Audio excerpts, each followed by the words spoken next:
ગાંધીજીના કોચરબ આશ્રમ અમદાવાદના પલડી વિસ્તારમાં આવેલા સત્યાગ્રહ આશ્રમમાં ખાનગી લગ્ન કાર્યક્રમ યોજવાનો વિવાદે ગાંધી વિચાર અને ગાંધી વિરાસત પર સીધા પ્રહાર કર્યા છે. ગુજરાત પ્રદેશ કોંગ્રેસ સમિતિના મીડિયા કન્વીનર અને પ્રવક્તા ડોક્ટર મનીષ દોશીએ સત્યાગ્રહ આશ્રમના સત્તાધીશો સામે આક્રોશ વ્યક્ત કર્યો છે. ગાંધીજીએ આશ્રમની સ્થાપના સાદગી, સ્વાવલંબન, અહિંસા અને આત્મશુદ્ધિના સિદ્ધાંતો પર કરી હતી. આશ્રમના નિયમોમાં સભ્યોને શારીરિક શ્રમ, સ્વદેશી વસ્ત્રોનું પાલન કરવું જરૂરી હતું. લગ્ન જેવા વૈભવી અને ખાનગી વ્યક્તિગત કાર્યક્રમો આશ્રમના આ સિદ્ધાંતોની વિરુદ્ધ છે, કારણ કે આશ્રમ કોઈ વ્યક્તિગત ઉજવણીનું સ્થળ નહીં, પરંતુ રાષ્ટ્રીય સેવા અને સત્યાગ્રહનું કેન્દ્ર હતું. આવા કાર્યક્રમથી આશ્રમની પવિત્રતા અને શાંતિ ભંગ થાય છે, જે ગાંધીજીના વિચારોનું અપમાન છે. કોચરબ આશ્રમ ગાંધીજીનું ભારત પરત ફર્યા પછીનું પ્રથમ આશ્રમ સ્થાન છે, જેને હાલમાં સ્મારક અને મ્યુઝિયમ તરીકે સંરક્ષિત કરવામાં આવ્યું છે. આ સ્થળ રાષ્ટ્રીય વારસો છે, જ્યાં ગાંધીજીએ સ્વતંત્રતા સંગ્રામના પ્રયોગો કર્યા હતા. અહીં ખાનગી પાર્ટી અથવા લગ્ન જેવા કાર્યક્રમો માટે મંજૂરી આપવી એ વિરાસતનું વ્યાપારીકરણ છે. આવા કાર્યક્રમોની મંજૂરી કોણે આપી તે પ્રશ્ન મહત્વનો છે, કારણ કે આશ્રમનું સંચાલન ગુજરાત વિદ્યાપીઠ અને સરકારી ટ્રસ્ટ હેઠળ છે, તેને વ્યક્તિગત ઉપયોગ માટે નહીં.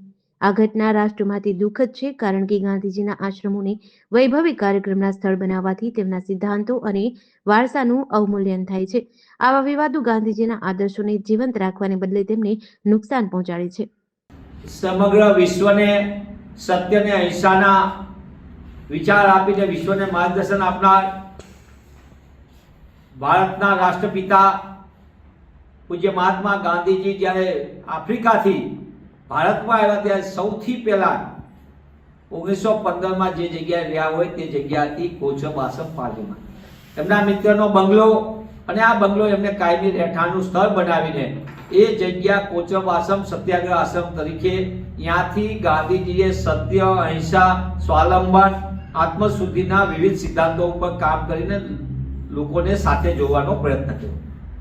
મહાત્મા ગાંધી જ્યારે મોહનદાસ કરમચંદ ગાંધી તરીકે આવીને ભારતનો આ સૌથી પહેલો ગાંધીજીએ સ્થાપેલો આશ્રમ હોય તો એ કોચરબ આશ્રમ સત્યાગ્રહ આશ્રમ. અને આ સત્યાગ્રહ આશ્રમ સમગ્ર દેશની અંદર આઝાદીની ક્રાંતિ માટેનું સૌથી પહેલું સિદ્ધાંત આધારિત અંગ્રેજો સામે સત્ય અને અહિંસાના વિધિવત રીતે લડાઈનું કેન્દ્ર બન્યું હોય તો એ સત્યાગ્રહ આશ્રમ હતું, ને ત્યારબાદ ત્યાંથી ગાંધીજી સાબરમતી આશ્રમ. પણ દુઃખ સાથે કહેવું પડે, છેલ્લા કેટલાક સમયથી સમગ્ર દેશની અંદર ને ગુજરાતમાં ગાંધીની વિરાસતને નુકસાન પહોંચાડવું, ગાંધી વિચારને દબાવો, એને અટકાવો, એને છિન્ન ભિન્ન કરવો, એવી સુનિયોજિત રીતે પ્રવૃત્તિ શાસકો દ્વારા થઈ રહી છે. એ શાસકો પછી કોર્પોરેશનના હોય, એ શાસકો ગુજરાત વિદ્યાપીઠના હોય કે સાબરમતી આશ્રમના હોય કે ગાંધીનગરમાં બેઠેલા ભાજપાની સરકારના સત્તાધીશો, તેમના દ્વારા ચાલતી આ પ્રવૃત્તિના ભાગરૂપે ગઈકાલે સત્યાગ્રહ આશ્રમ, જે મહાત્મા ગાંધીની અને આપણા સૌને પ્રેરણા આપતી, ભારતને અને વિશ્વના મહાનુભાવોને પ્રેરણા આપતું જે સ્થળ છે, એ સત્યાગ્રહ આશ્રમમાં એક સંપૂર્ણપણે લગ્નના પ્રસંગ ઉપર ડીજેના તાલે સંપૂર્ણપણે ખાનગી કાર્યક્રમનું આયોજન કરવામાં આવ્યું. શાસકોની બેશરમી તો એ હદે હતી કે અમે સેવકોને આપી છે, પણ મેં છેલ્લા 40 વર્ષના જેમને સંચાલનમાં અને વિદ્યાપીઠ સાથે સંકળાયેલા જુદા જુદા મહાનુભાવો સાથે વાત કરી, તેમણે સ્પષ્ટપણે કીધું કે કોચરબ આશ્રમ ક્યારે પણ આવી ખાનગી પ્રવૃત્તિ માટે સેવક હોય કે ન સેવક હોય, તેમને આવા લગ્ન પ્રસંગ કે બીજા આવા ધાંધલ ધમાલવાળા કે એકદમ મોટા પાયાના કાર્યક્રમો માટે ક્યારેય આપવામાં નથી. આવા કાર્યક્રમથી આશ્રમની પવિત્રતા અને શાંતિનો પણ ભંગ થાય છે, અને ગાંધીજીના વિચારનું આ સીધું અપમાન છે. કોચરબ આશ્રમમાં આવા કાર્યક્રમની મંજૂરી કોણે આપી? સત્તાધીશો લીપાથોપી કરે, એ સંપૂર્ણપણે ગેરવ્યાજબી છે.